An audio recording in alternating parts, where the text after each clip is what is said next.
నమస్తే, welcome to hit TV. జీడిమెట్లలో జరిగిన ఒక హత్య నిజంగా మైండ్లో నుంచి పోతలేదు. ప్రేమ కాదన్నందుకు సొంత తల్లినే లవర్తో కలిసి చంపేసింది. 6 months కిందే, ఆల్మోస్ట్ 1 month కింద ఫాదర్ కూడా చనిపోయినాడు. అయినా కూడా శివ అనే వ్యక్తి 6 నెలల కింద పరిచయమై ఆ వ్యక్తి ప్రేమ మత్తులో పడిపోయి తల్లినే చంపేసింది. ఇదే అంశం పైన మాట్లాడదాం. మనతో పాటు సామాజికవేత్త కృష్ణకుమారి గారు ఉన్నారు. మేడం నమస్తే. నమస్తే మేడం, ముఖ్యంగా అమ్మాయి మైనర్, అబ్బాయి శివ అనే వ్యక్తితో 6 నెలల కింద పరిచయం అయింది. ఇంట్లో చెల్లిని బయటికి పంపించేసి ముసుగేసి మరి తల్లిని చంపేసింది. ఇంకా చావలేదు అని నిర్ధారించుకొని మళ్ళీ పిలిచి ఆ శివ వాడు తమ్ముడు ఇద్దరు కలిసి సుత్తతో కొట్టి చంపేస్తారంట. మేడం, అసలు ఇలాంటి ఘటన మైండ్లో నుంచి పోతుంది. అంత కిరాతకంగా అమ్మనే చంపినారా అని చెప్పేసి ఏమంటారు మేడం? ఎవరిని చంపినా నేరం నేరమే. అమ్మ అనేసరికి ఇక్కడ ఒక బలమైన సెంటిమెంట్ కనిపిస్తుంది మనకి. అవును మేడం. ఒక ప్రాణాన్ని తీసే హక్కు ఎవరిచ్చారు? అసలు చంపిన తర్వాత ఏం జరుగుతుంది? మన పోలీసులు పట్టుకుంటారా? జైలుకి వెళ్తామా? లేదు మనం అనుకున్నట్లుగానే తల్లి అడ్డు తొలగిపోతే స్వేచ్ఛాజీవుల్లాగా విహరిస్తామా అని అనుకున్నారు తప్పితే మిగతా ఏమి ఆలోచించలే వాళ్ళు. నెక్స్ట్ స్టెప్ ఏందని ఆలోచించారు. ఆ ఏజ్ లో తెలీదు, ఆలోచించరు. అప్పుడు ఆ ఏజ్ లో పిల్లలు ఏం చేయాలి? చదువుకోవాలి, ఆడుకోవాలి, పాడుకోవాలి. పైగా 10th క్లాస్ అమ్మాయి. 10th క్లాస్ అమ్మాయి. ఇప్పుడు ఈ వయసులో ప్రేమ ఏంటి? పైగా ఆ ప్రేమ కోసం అనే ఒక భ్రమలో తల్లిని చంపడం ఏంటి? ఇప్పుడు ఇక్కడ మనము ఈ అమ్మాయి ప్రాణాలు తీసింది, ఈ అమ్మాయి ప్రాణాలు తీసింది, తల్లి ప్రాణం తీసింది, తల్లి ప్రాణం తీసింది అని మాట్లాడుతున్నాం. ఈ అమ్మాయి ఒక్కటే కాదు, ఇక్కడ ముగ్గురు కలిసి చేశారు. ఆ అబ్బాయి బాయ్ ఫ్రెండ్ ఎవరైతే ఉన్నారో శివ, అతను కూడా ఏం చాలా వయసు అయిపోయి కరుడుగట్టిన నేరస్తుడు ఏం కాదు, లేకపోతే ఇంకోటి కాదు. తిప్పి తిప్పి కొడితే 20 ఏళ్ళు లేవు వాడికి. అసలు వాడు ఏం చదువుకున్నాడు? వాడి కుటుంబ నేపథ్యం ఏంటి? అసలు వాడికి అసలు చదువు సంధ్యలు ఉన్నాయా లేదా? చదువు సంధ్యలు లేకపోతే పని పాటలు ఉన్నాయా లేదా? ఏంటి అనేది ఏముంటుంది చెప్పండి. ఒక రకంగా చూస్తే ఇక్కడ ప్రాణం పోయింది ఒక దిగువ మధ్య తరగతి ఆమె, కూడా పేదరాలే. అంజలి ఒక కళాకారిణి, భర్త లేకుండా ఒంటరి సంసారాన్ని నెట్టుకొస్తుంది. అంతకుముందు కూడా బాధ్యతారహితంగా హస్బెండ్ వల్ల చాలా ఇబ్బందులు పడింది. అతను ఒక తాగుబోతైతే ఆ కష్టాలు పడి చివరికి అతను రోడ్ యాక్సిడెంట్లో చనిపోయాడు. ఈ పిల్లల బాధ్యతను ఎత్తుకుంది. అంటే ఇప్పుడు కొత్తగా ఎత్తుకోవడం కాదు, మొదటి నుంచి అదే పని. కానీ పిల్ల ఇలా ప్రేమ అంటాం చూస్తే ఆమె చెప్పిందంట, డిగ్రీ వరకన్నా చదువుకో, అప్పటికే నీ మీద అతనికి ప్రేమ ఉంటే గనక అప్పుడు పెళ్లి చేస్తాను, చదువుకోకపోతే ఎట్లా? ఇప్పుడు చాలా మంది తల్లులు ఆలోచించేది ఏంటి? తండ్రి కంటే కూడా తల్లి ఎక్కువ ఆలోచిస్తుంది ఆడపిల్లల చదువుల గురించి. ఏంటంటే నేను చదువుకోలేదు, నా పిల్లలను చదువుకోవాలి అనే ఒక, అంటే తండ్రికి ఉండదని కాదు, తల్లి ఎక్కువ పాత్ర పోషిస్తుంది చదువు విషయంలో. అందుకోసం ఏంటంటే వాళ్ళ అమ్మ నేను చదువుకోలేదు, నేను ఇలా ఉన్నాను, నువ్వు చదువుకుని నీ జీవితం బాగుండాలి అని చెప్పింది. అది ఆ పిల్లకి బుర్రకి ఎక్కల. జీవితం అంటే ఏమనుకుందంటే ఇంట్లో దొంగతనం చేసిన డబ్బులో, లేకపోతే వాడి ఇంట్లోంచి దొంగతనం చేసిన డబ్బులతోనో సినిమాలకు వెళ్ళడము, హోటల్స్కి వెళ్ళడము, షికారులు చేయడము, అదే లైఫ్ అనుకుంది. వాడు అంతే అనుకున్నాడు. వాడేదో, నేను అదే అంటున్నా, వాడేదో పెద్ద ముదిరిపోయిన రౌడీ సంఘ వ్యతిరేక శక్తి ఏం కాదు. వాడు చిన్నోడే. వాళ్ళకి ఆ క్షణానికి ఏమనిపించింది, ఈవిడ అడ్డు లేకపోతే చాలు అనుకున్నారు. కానీ మనం ఇలా చేస్తే రేపు ఏమవుతుందని ఆలోచించేంత బుర్ర బుద్ధి జ్ఞానము లేదు వాళ్ళకి. ఆ విధంగా చేస్తుంది ఏంటి అనేది ఆలోచించాలి. మనం ఇప్పుడు ఈ పరిస్థితికి తీసుకెళ్ళింది ఏ పరిస్థితులు వీళ్ళని ఈ విధంగా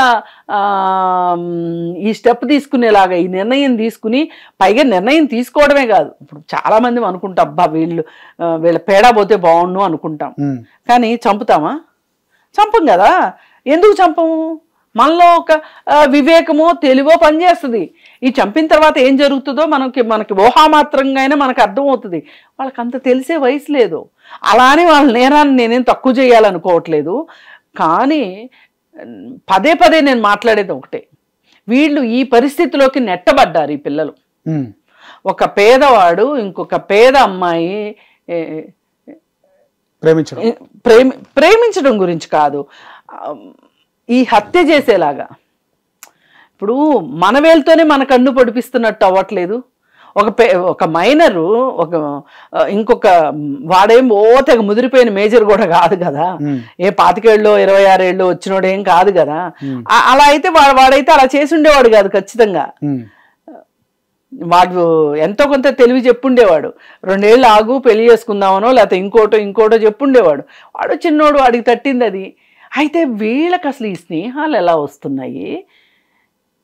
ఇన్స్టాగ్రామ్ పరిచయము, అసలు ఈ స్మార్ట్ ఫోన్ వల్లనే ఈ సమస్యలన్నీ వస్తాయి. సోషల్ మీడియా వల్లే వచ్చినాయి. ఇప్పుడు కరోనాకి ముందు దిగువ మధ్య తరగతి వాళ్ళకి ఇన్ని స్మార్ట్ ఫోన్లు లేవు. ఈ కరోనా కాలంలో చదువులన్నీ స్మార్ట్ ఫోన్ తోటి అయ్యేసరికి డబ్బులు ఉన్న వాళ్ళు డబ్బులు లేని వాళ్ళు కూడా అప్పులు చేసేనదే సరే పిల్లల కోసం ఫోన్లు కొనిచ్చారు. ఇది ఇప్పుడు ఒక రకంగా ఒకసారి అలవాటైన అది అలవాటు అనండి, లగ్జరీ అనండి, ఇంకో కంఫర్ట్ అనండి, వదులుకోవడానికి వాళ్ళు ఇష్టంగా లేరు పిల్లలు. 24 గంటలు అదే పని, ఇవే చేస్తున్నారు. దీని ప్రమాదం కొన్ని దేశాలు గుర్తించినాయి. మన దేశంలో ప్రభుత్వ పెద్దలకు అంత తీరిక ఓపిక లేదు కాబట్టి ఏం పట్టించుకోవట్లేదు. కానీ ఇది చాలా ఒక ప్రమాదకరమైన పరిస్థితి అని వేరే దేశాల్లో అనుకుంటున్నారు. అనుకోబట్టే కొన్ని దేశాలు ఇప్పుడు 16 ఏళ్ల లోపు వాళ్ళకి సెల్ ఫోన్లు వద్దు అని చెప్తున్నారు. ఇప్పుడు 1 సంవత్సరం చదువుకోరండి, ఏం కొంపలంటుకుపోతాయి? కరోనా టైంలో చదువు లేకపోతే ఏమవుతుంది? ఆ రోజు ఆలోచించలా, సెల్ ఫోన్లో చదువులు చెప్పేశారు. ఇప్పుడు కూడా కొన్ని స్కూళ్ళు చిన్న పిల్లలకి కూడా తల్లిదండ్రులకి డైరీలో రాసి పంపించేవాళ్ళు. ఇదివరకు లేదు, పిల్లల్ని రాసుకోమనేవాళ్ళు, బోర్డు మీద రాసి పిల్లల్ని రాసుకోమనేవాళ్ళు, హోంవర్క్లు కానీ అవన్నీ. ఇప్పుడు ప్రతిదీ వాట్సాప్. అసలు ముందు ఇది తీసేయాలి, ఈ వాట్సాప్ గోల్ తీసేయాలి స్కూళ్ళ వ్యవహారంలో. ఈ ఫోన్ ఇంత అడిక్ట్ అవ్వటం వల్ల వీళ్ళు దీన్ని మంచి కంటే కూడా చెడుకు ఎక్కువ వాడుతున్నారు. ఈ అనవసరమైన స్నేహాలు, అనవసరమైన పరిచయాలు. ఇప్పుడు ఏ పొట్లో ఏ పాము ఉంటుందో తెలియదు. మనకు పరిచయం ఇప్పుడు చిన్నోడు కాబట్టి ఇంత మాట్లాడుకుంటున్నాం. పెద్ద వాళ్ళు కూడా ట్రాప్ చేస్తున్న వాళ్ళు ఉన్నారుగా చిన్నపిల్లల్ని. అవును, ఈ సెల్ ఫోన్ ఉండటం వల్ల. అందుకోసం ఏంటి అంటే ఏది ఏమైనా సరే, ఏదో సినిమాలో చెప్పినట్టు నేరం నాది కాదు ఆకలిది అన్నట్లు, నేరం నాది కాదు వయసుది, నేరం నాది కాదు సెల్ ఫోన్ది అనేలాగా తయారైంది ఇప్పుడు ఈ కేసు. ఈ కేసే కాదు, చాలా కేసులు. ఇప్పుడు నిన్న మొన్న ఒక 9 రోజులే అయింది పెళ్ళయ్యి, గద్వాల అబ్బాయి, అమ్మాయి కర్నూలు, ఐశ్వర్య. బ్యాంక్ మేనేజరు తోటి 2000 సార్లు మాట్లాడిందంట అమ్మాయి, బ్యాంక్ మేనేజర్తో. అంతకుముందు నుంచే వాళ్ళ పరిచయం ఉంది. వాళ్ళ అమ్మకిన్నో అమ్మాయికి అతనితోటి వివాహేతర సంబంధం ఉంది. అయితే మరి అలాంటప్పుడు ఈ పెళ్లి చేసుకోకుండా ఉండాల్సింది. ఈ పెళ్లి చేసుకున్న తర్వాత మళ్ళీ మరి ఏం మనసు మార్చుకున్నారో ఏమో, ఈ బ్యాంక్ మేనేజరు ఈ అమ్మాయి 2000 సార్లు మాట్లాడుకున్నారంట. వాళ్ళ కాల్ డేటా తీస్తే బయటకు వచ్చింది. ఇప్పుడు ఆ బ్యాంక్ మేనేజరే డబ్బులు ఇచ్చి, బ్యాంక్ మేనేజరే సఫారీ గ్యాంగ్ని మాట్లాడి తన కార్ ఇచ్చి మరి అతన్ని హత్య చేయించారు. ఇప్పుడు అందరూ వెళ్ళి శ్రీకృష్ణ జన్మస్థానంలో కూర్చున్నారు. వాళ్ళు ఆలోచించలేదా మేడం? అంటే ఈ విధంగా చంపేస్తే బయటపడుతుంది నిజము, పడదనుకున్నారు. అదే ఇప్పుడు సినిమాలు తీసి డబ్బులు పోగొట్టుకుంటారే జనాలు, నా సినిమా పోదు నాకు డబ్బులు వస్తాయి అనుకుంటారే, అట్లాగే హత్య చేసే ప్రతి వాళ్ళు నేను బయటపడిననే అనుకుంటారు. అనుకుంటే ఎందుకు చేస్తారు? మొన్న హిమాచల్ ప్రదేశ్లో జరిగింది అదే. ఇప్పుడు ఇవాళ టెక్నాలజీ వచ్చింది, ఎక్కడ వాళ్ళైనా పట్టుకుంటుంది అనే ఒక బుద్ధి జ్ఞానం పనిచేస్తే, అసలు ఒకటండి, చట్టం చేతికి మనం చిక్కుతామా లేదా అనేది పక్కన పెడితే, అసలు ఇలా చేయడం కరెక్టా, చెయ్యొచ్చా అనేది ఎందుకు మనుషులు ఆలోచించలేకపోతున్నారు? ఇంత మానవత్వం లేకుండా ఎందుకు అయిపోతున్నారు? ఒక బ్యాంక్ మేనేజరు, వాడికి భార్య ఉంది, పిల్లలు ఉన్నారు. ఇప్పుడు ఈ తల్లి కూతురు ఇద్దరితో అక్రమ సంబంధం అనకూడదండి, వివాహేతర సంబంధం. ఈ సంబంధంలో మరి ఇంకొకతను బలి చేయడం ఎందుకు? ఇదే కంటిన్యూ చేసుకుంటే అయిపోయిండేది. ఇది అలా అని నేను ప్రోత్సహిస్తున్నానని కాదు, మద్దతు పలుకుతున్నాను వాళ్ళ సంబంధానికి. కనీసం ఇంకొక ప్రాణం తీశారు కదా చూసి. అందుకే ఇప్పుడు వెళ్ళారు లోపలికి. డబ్బులు ఉన్నాయి కాబట్టి బ్యాంక్ మేనేజర్ దొరకలేదు ఇంతవరకు అప్ స్కాండ్లో ఉన్నా అంట. వాళ్ళకైతే రేపు దొరుకుతాడు, రేపు కాకపోతే ఎల్లుండి దొరుకుతాడు, ఎక్కడికి పోతాడు? కేసు బయటకు వచ్చింది కాబట్టి. బయటికి రాకపోతే అది వేరే విషయం, అస్సలు బయటికి రాదు అనుకోవడం చాలా తప్పండి. ఆ మధ్య ఎప్పుడో ఒక ఆమె సవతి కూతురికి ఎక్కువ వాటా ఇచ్చి పెళ్లి చేస్తానంటున్నాడని భర్త అమ్మాయిని చంపేసింది తన తమ్ముడితోటి కలిసి. చంపేసి కాలువలో పడేసేశారు. కాలువలో పడేస్తే ఆ తండ్రి ఈ అమ్మాయి కూతురు ఆచూకీ దొరకట్లేదని చెప్పి పోలీస్ కంప్లైంట్ పెట్టాడు, దొరకలేదు. చివరికి ఆ కాలువ ఎండిపోయినప్పుడు అస్థిపంజరం బయటకు వస్తే అప్పుడు ఈ కేసు బయటకు వచ్చింది. ఈలోపు వీళ్ళు సంబరపడిపోయారా, మేము దొరకలేదు అమ్మాయి అని. కానీ ఎంత తెలివైన నేరస్తులైనా ఒక్క చిన్న క్లూ వదిలిపెడతారు. ఆ క్లూను పట్టుకుని పోలీసులు కేసును ఛేదించగలుగుతారు. అటు తర్వాత డబ్బులు పనిచేసి ఏమవుతుందో అది వేరే విషయం, కానీ ముందైతే మటుకు దొరికేదే.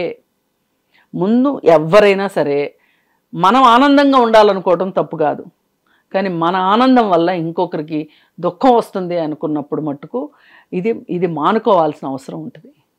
ఎవరు చేస్తారు ఇట్లా అంటే మనస్తత్వం సరిగా లేని వాళ్ళు, మనకి లేనిది కావాలి ఏమైనా సరే పొందాలి అనుకుని దుందుడుకు మనస్తత్వం ఉన్నవాళ్ళు, అలాగే ఒక్కవేళ నేను చేసేది తప్పు, ఈ తప్పు బయటకు వస్తే నేను శిక్షించబడతాను అనే ఆలోచన ఉన్నవాళ్ళు చెయ్యరు.